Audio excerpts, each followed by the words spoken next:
امروز هم از محضر مبارک جناب استاد خاتمی عزیز دعوت کردیم که در برنامه تانیه‌اش حضور پیدا بکنن. به همین مناسبت بهشون سلام میگم و عرض خوش آمد.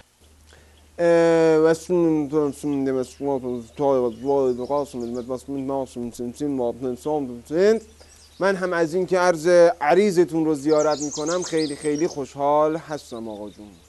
البته امروز توی جامعه ما معمولا اتفاق نمیفته که کسی جایی گرفتار بشه که نتونه از طریق اسباب و علل یقین بکنه که وقت نماز داخل شده یا اینکه خیر. اما میخوام بدونم که اگر که حالا شاید یک اتفاقی افتاد در یک اتاق کاملا بسته بود، نتونه تشخیص بده الان نماز ظهر وقتش داخل شده یا اینکه خیر، تکلیفش چیه؟ احسنت.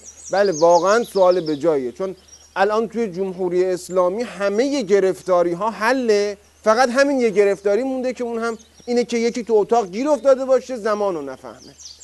تو سر این موضوع روایت های زیادی هست. یکیش اینه که در بزنه بگه آقا ببخشید ساعت چنده، این یه روایت. نشد میتونه تلفن بزنه، اوقات شرعی رو سوال کنه دیگه. تهش اینه که به ساعت خودش نگاه کنه دیگه. یا میتونه مثل آقای احمد خاتمی بذاره غذا بشه، بعد غذاشو میتونه با نون بخوره. این دیگه آخرش.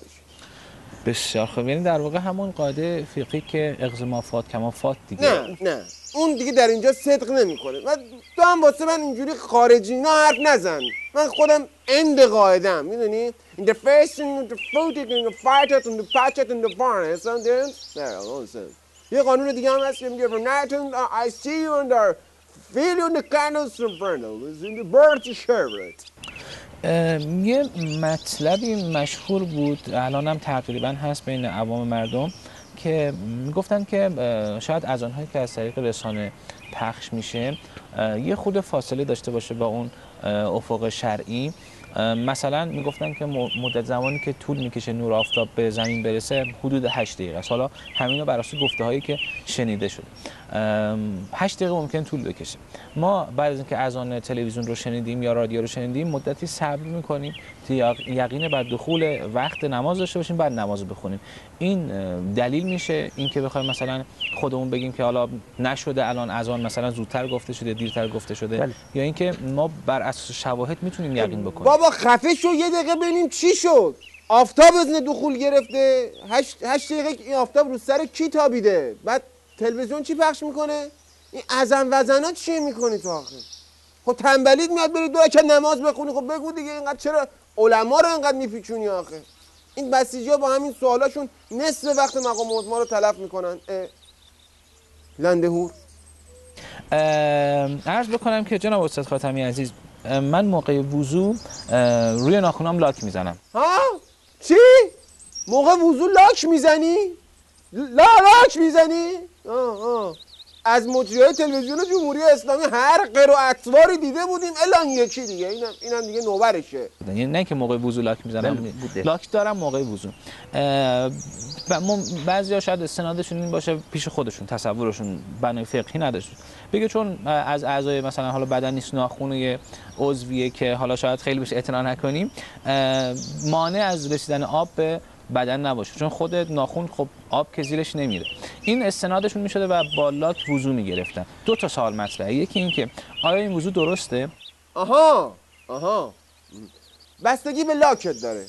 اگه لاک پشت باشی اصلا بهت واجب نیست، مثل آقای مهدوی کنی که ایشون دیگه از بیخ لاک پشتن. یعنی اگه منظورت از این لاک‌های ضد انقلابه که دیگه تو تکلیفش مشخصه، شرعاً باید ناخونشو بکشی، اون ناخون باید کنده بشه.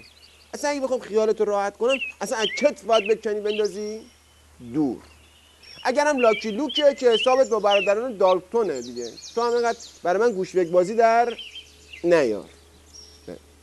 دومی که اگر که غلط بوده نمازایی که خوندن باید چیکار بکنن؟ اون نمازایی که خونده بودن باید جاش وجوهات بدن.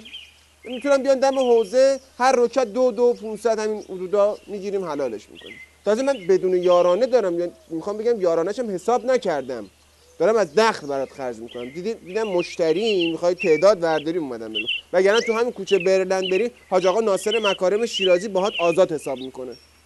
بسیار خوب. دو تا سوال کوتاه دارم.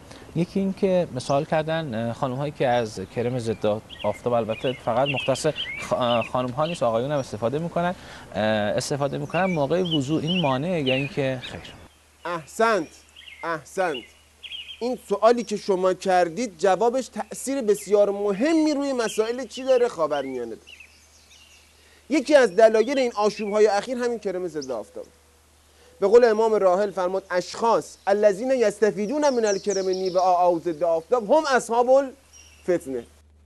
معنیش اینه که اگه کسی کرم ضد آفتاب مصرف کرد باید بدیم پوستشو بکنن، یعنی دیگه شوخی موخی نداریم.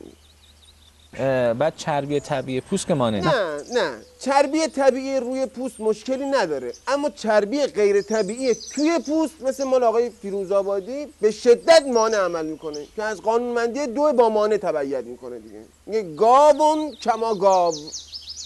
بسیار خوب. آقا در خصوص مسح سر سوال کردن که حالا خانم ها خواسته که میخوان مسح سر رو بکشن، باید حتما فرق باز بشه و مسح سر رو بکشن، چون اگر که این اتفاق بیفته آب مضاعفی اتفاق میفته. با دستی که وضو گرفتن بخوان فرق باز بکنن بعد مسح بکشن خشک نمیمونه اون محل مسح. این مشکل رو من هم دارم. مثلا شما اگه دقت کنید من خودم از این قسمت میگیرم، از این قسمتی شما گفتین حالا از این فرق وسط سر باز میکنین، میای یه قسمتشو میتونی بندازی چپ، یه قسمتشو میتونی بندازی راست، از این ور بکشی بری. حالا یه سری‌ها میگن که نباید این کارو بکنی، بعد یه سری این ور بری بندازی این ور، بعد از این وسط از پشت این داستانش میتونی این ور بیگودی بپیچی، این ور میتونی مصری بزنی، اون پشتشو میتونی قارچی بزنی، برداری بیا جلو. این دستتون درد نکنه، خیلی متشکرم. ان شاءالله هفته آینده هم به قید حیات در خدمتتون خواهیم بود. بابا مرتی که گنده بک تو این وضعیت قاراش میشه نظام، تو داری با من بحث لاک و کرم ضد آفتاب میکنی؟ جمع کن برو کاسو و کمچه اطرا